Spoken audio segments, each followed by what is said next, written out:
జగిత్యాల జిల్లా ధర్మపురిలో బతుకమ్మ వేడుకలు ఘనంగా ప్రారంభమయ్యాయి.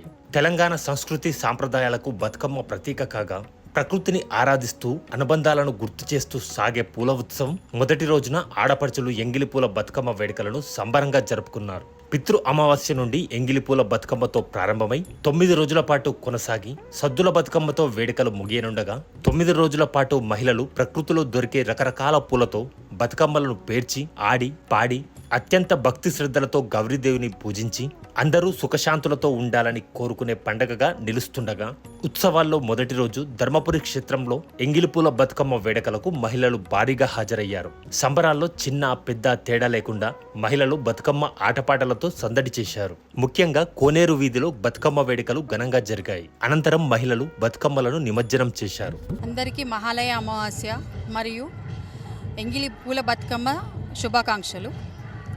మేము ప్రతి సంవత్సరము అమావాస్య రోజున సాయంత్రం రకరకాల పూలు తీసుకొని తంగేడు పూలు అన్నీ కూడా ఆయుర్వేదానికి సంబంధించిన పూలు తీసుకొచ్చుకొని బతుకమ్మగా పేర్చి బతుకునిచ్చే అమ్మగా మమ్మల్ని కాపాడమని బతుకమ్మని కోరుకుంటూ ఈ బతుకమ్మ పండుగ ప్రతి ఏటా నిర్వహించుకుంటున్నాం.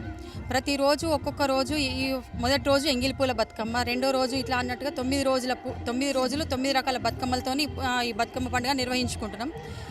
ప్రతి సంవత్సరం ప్రతి ఆడపిల్లలు కానీ మేమందరం కూడా సంతోషంగా ఉండాలని, ఆయురారోగ్యాలతో ఉండాలని ఆ బతుకునిచ్చామని కోరుకొని సుఖ సంతోషాలతో చాలా ఆనందంగా ఈ వేడుకలు ఘనంగా నిర్వహించుకుంటున్నాం.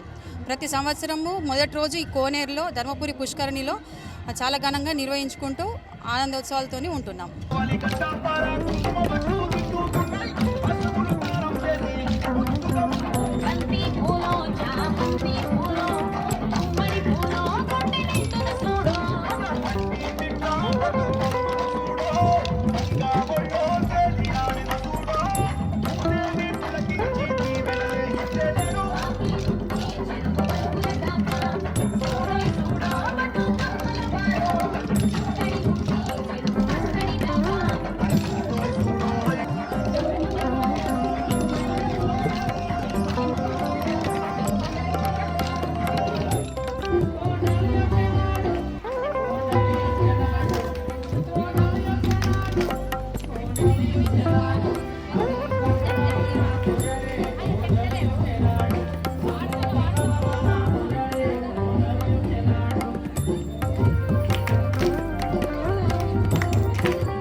ధర్మపురిలో మహిళలందరము కూడా కలిసి బతుకమ్మ సంబరాలను జరుపుకుంటున్నాము. కోనేరు దగ్గర మొదటి రోజున లాస్ట్ రోజు గుడి ముందర ఆడుకుంటాం అందరము కూడా కలిసి.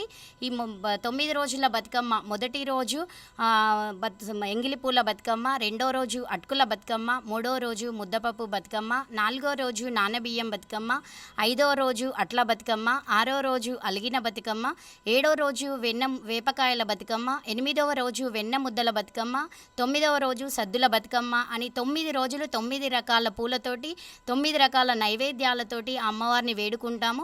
మన లోకమాత అయినటువంటి జగన్మాత అమ్మవారు మహిషాసురుణ్ణి చంపి నిద్రలోకి వెళ్ళినప్పుడు ఆ అలసట నుంచి విముక్తి కావడం కోసం అందరూ కూడా మహిళలు బతుకునిచ్చే తల్లి బతుకమ్మ తల్లి అని చెప్పి ఆ బతుకమ్మ వేడుకలను జరుపుకుంటున్నారు. మహిషాసుర మర్దిని హరించిన తర్వాత దుర్గాష్టమి నాడు అందరము కూడా సద్దుల బతుకమ్మను చాలా ఘనంగా మహిళలందరము కూడా కలిసి ఆటపాటలతోటి దాండియాతోటి కోలాటాలు సంబరంగా అందరము కూడా కలిసి ఐకమత్యంగా సామరస్యంగా అందరూ కూడా సుఖ సంతోషాలతోటి నిండు నూరేళ్లు ముత్తేదతనం ఉండాలని ఆ బతుకమ్మ తల్లిని అందరము కూడా కలిసి వేడుకుంటాం. పిత్రమావాస్య రోజు 9 రోజులు బతుకమ్మ చాలా ఘనంగా జరుపుకుంటున్నాము. మహిళలందరం కలిసి రకరకాల పూలతోటి బతుకమ్మను పేర్చి గౌరమ్మ రకరకాల పూలతోచి మేము కోనేరు వీధిలో చాలా ఘనంగా జరుపుకుంటాము. ప్రతి సంవత్సరము మహిళలము అందరము వచ్చి కలిసిమెలిసి బతుకమ్మ ఆటం కోలాటము అందరం జరుపుకుంటాము. ఈ రోజు నుంచి లక్ష్మీదేవి మన ప్రతి ఒక్కరి ఇంటికి వస్తుంది. బొడ్డెమ్మ పోగానే జ్యేష్ఠాదేవి పోతుంది, తర్వాత లక్ష్మీదేవి వస్తుంది. అందరికీ ఆయురారోగ్యాలను ఇవ్వడానికి తను అందరి ఇంటికి వచ్చి ధర్మపురిలో ముందుగా పిత్రామావాస్య రోజు కోనేరు ముందట ఆడుకొని కోనేరులో దానిని నిమజ్జనం చేస్తాము. ఇదేంటంటే బతుకమ్మ అంటే బ్రతుకునిచ్చే అమ్మ, అందుకే దీన్ని బతుకమ్మ అని పూజిస్తాము. 9 రోజులు ఒక్కొక్క రోజు ఒక్కొక్క అవతారంలో ఉంటుంది. ఇది రంగురంగు పూలతో, అడవిలో దొరికే పూలతో, ఇంట్లో రకరకాల పూలతో ఈ బతుకమ్మను పూజిస్తాము. ఇది ఔషధ గుణాలు కూడా ఉంటాయి, అందుకే ఆరోగ్యాన్ని కూడా మెరుగుపరుస్తుంది. ఇన్ని రోజులు మనం ఆరోగ్యపరంగా వెనుక ఉన్నాము కాబట్టి ఇప్పుడు తక్కువ చేయడానికి అమ్మ వస్తుంది. అందుకే అందరూ బతుకమ్మను 9 రోజులు వేడుకలు జరుపుకుంటాము.